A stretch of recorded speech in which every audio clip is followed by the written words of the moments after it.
ஒரு ஊரில் ஒரு பால்காரன் பால் விற்று பிழைத்து வாழ்ந்து வந்தான். கலப்படமற்ற சுத்தமான தரமான பால் விற்பதில் பிரசித்தி பெற்ற அந்த பால்காரனுக்கு வாடிக்கையாளர்களும் அதிகரித்துக் கொண்டே சென்றனர். இப்படியிருக்க ஒரு நாள் இவனுக்கு ஒரு நப்பாசை தோன்றியது. தனது லாபத்தை இன்னும் அதிகரிக்க வழி பார்த்தான்.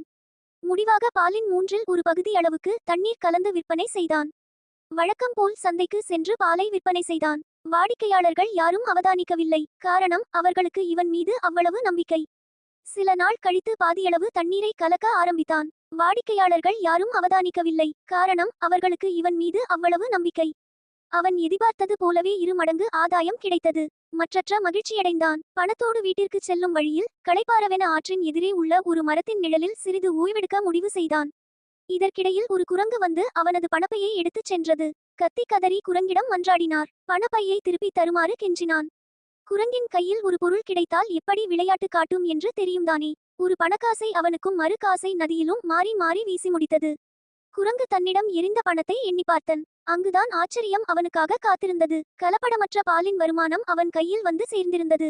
அப்போதுதான் அவன் அண்ணாந்து பார்த்தவாறு பின்வரும் வாசகத்தை சொன்னான். பாலுக்கான காசு பால்காரனிடம் வந்தது சேர்ந்தது, தண்ணீருக்கான காசு தண்ணீரிடம் போய்ச் சேர்ந்தது.